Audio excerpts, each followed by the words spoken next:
Okay po mga kababayan, magandang araw po sa inyo lahat. Welcome po sa Mountain Channel. Ako nga pala si Balita Bay. Ito po mga kababayan, pag-usapan po natin itong pahayag ni Chris Aquino. Ito pong pahayag ni Chris Aquino mga kababayan, tungkol nga dito sa kanyang ex na si Philip Salvador na tumatakbo po ngayong senador sa ilalim ng PDP mga kababayan. In short mga kababayan, DDS. Ang sinasabi po mga kababayan dito ni Chris Aquino,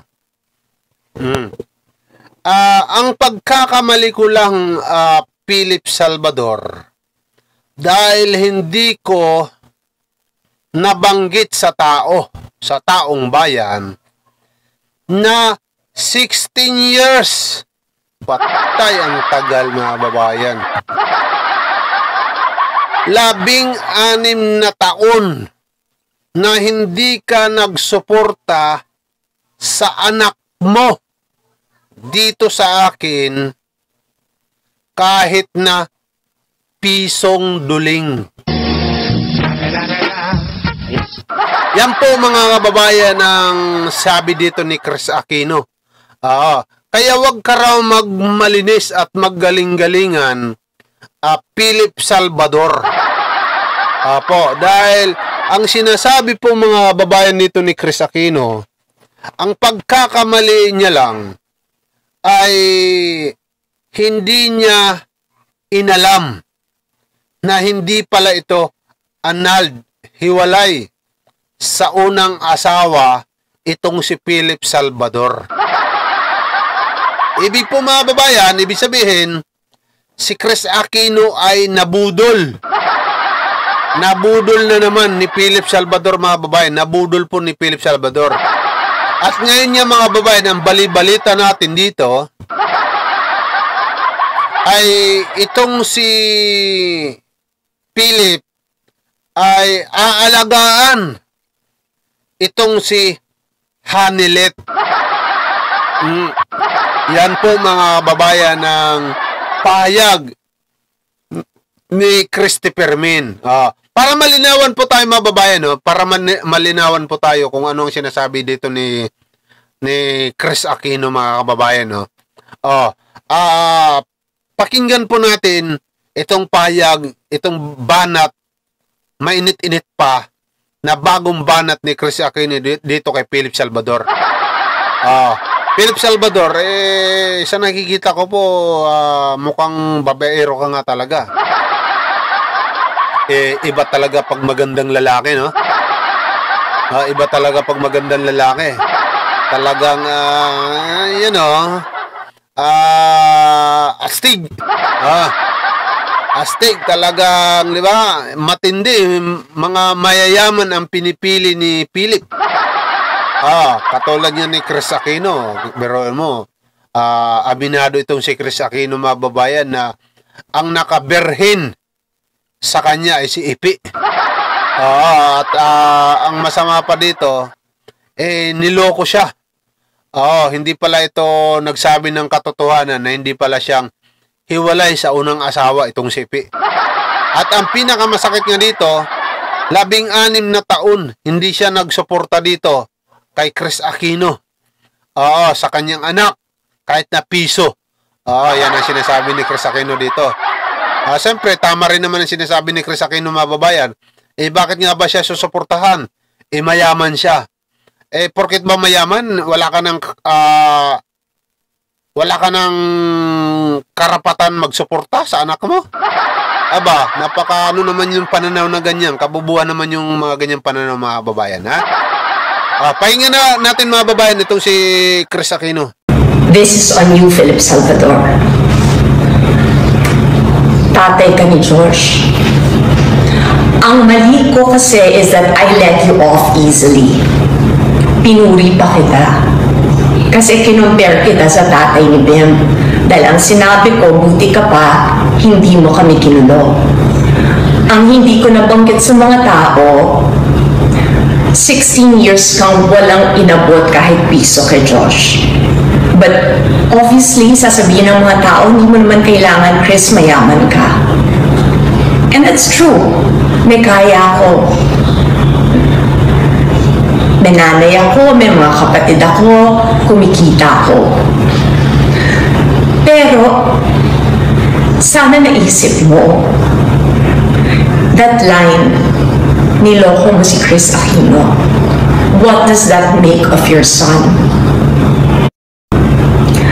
It was very hurtful kasi sinabihan ako ng mom eh. Don't you realize, kay Philip Salvador, you're only a trophy? Uunahan ko na kayong lahat. I was 23 years old when the relationship started.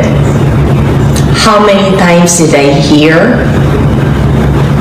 Nakaisa si Ipe, siyang nakauna kay Chris. Yes, totoo yun. I was a virgin and I got pregnant. And I left my family.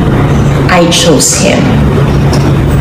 And I turned a blind eye.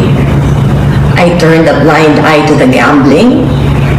I turned a blind eye to the nights na hindi ma-explain kung bakit hindi umuuwi. Alam ko tapos na yung shooting. Sampal din sa mukha ko nung dinitalya ni Rosana Roses yung affair nila habang kami pa mag-asawa. But again, that's my fault.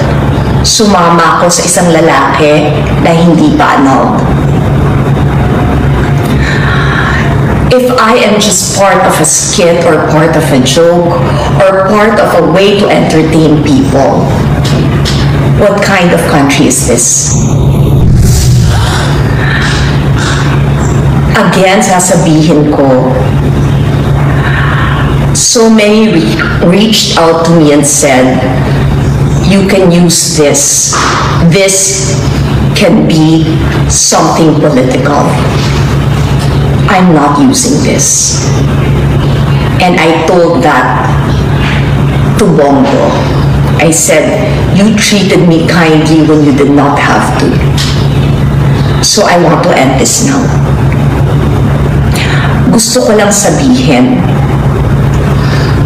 sana naisip lang ninyo na in the midst of your campaign, there's a 23-year-old boy who is special, who is autistic, who watches you.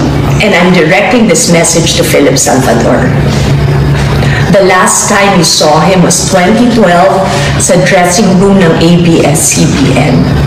Yung batang yan, hindi nakakakita ng masama sa mundo. Proud siya eh. Nilapit ka niya kay Bim at pinakilala ka niya. Sinabi niya kay Bim, this is my papa. Tapos, gagawin yung biro. Gagawin yung punchline na naloko si Chris Aquino.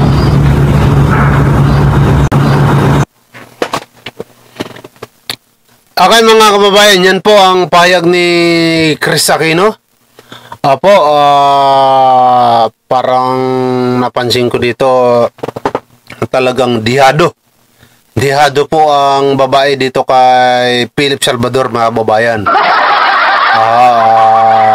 Talagang kung iisipin po natin maigi na berhinan ni Philip Salvador itong si Chris Aquino, pero ano po ang nangyari mga babayan dito kay Philip Salvador, mukhang hindi pa po nagbigay ng kahit na piso.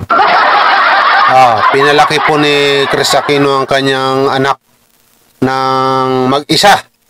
Siyempre mayaman si Chris Aquino, kaya matik po yun mga kababayan, automatic na talagang hindi talaga magsusuporta si Philip Salvador. Pero kung tutuusin, mayaman mo o mahirap, kung meron ka namang anak, dapat magsuporta ka, di ba? Ganun dapat yun mga kababayan. Tapos ngayon, tumatakbo ito si Philip Salvador bilang senador. Para ano? Para mambudol na naman sa atin. Diba? Mangangako na naman. Isang beses na naman mangangako, tapos kapag nakalusot, ayun, bubudulin na naman tayo. Katulad ng ginawa niya kay Chris Aquino. Diba? O ngayon, ano nangyayari ba ngayon mga babayan? Ano ba ngayon yung mga balibalitad na di umano? Ay itong si Ipi, aalagaan itong si Hanilit. Aalagaan, samantala si former President Rodrigo Duterte buhay pa. Ano yun? Ang tawag dun, bantay sa lakay. Di ba? Bantay sa lakay po mga babayan ang tawag dun. Kaya ngayon darating na eleksyon mga babayan, sa palagay nyo ba, karapat dapat itong si Ipi? Kung yung isang babae nga, hindi pa niya kaya alagaan, yung maraming bayan pa kaya, yung maraming tao pa kaya, yung mga mamamayan pa kaya, na ganun na karami yun ang, di ba, kanyang aalagaan? Isipin nyo na lang, kung isang tao nga hindi pa kaya alagaan, yung buong bayan pa kaya? Na lagi nyo pong tatandaan na mga babayan, lagi nyo pong tatandaan yan, na ang isang politiko na kaya alagaan ng isang pamilya ay walang kaduda-duda na kaya alagaan ng buong bayan. Tandaan nyo po yan palagi mga kababayan, ha? Ayan po, sana naman matauhan ka, Ipi. Nakakahiya naman yan. Ni piso, hindi ka nag-alaga. Ay, hindi nag-alaga. Hindi ka nagbigay kay Chris Aquino kahit na pisong libat. Diba? Okay mga kababayan, salamat sa inyong pagsuporta. Lagi po natin mga babayan lagi po natin tandaan na bagong Pilipinas na po tayo mga babayan. Apo. Kung bago lang kayo sa channel natin, subscribe na po kayo at huwag kalimutan i-click ang notification bell para palagi kayong update sa ating mga video. At siyempre, see you next vlog po natin mga babayan. Paki-like naman po ng video natin. Apo, at saka paki-share na rin po. Salamat po sa inyong pagsuporta.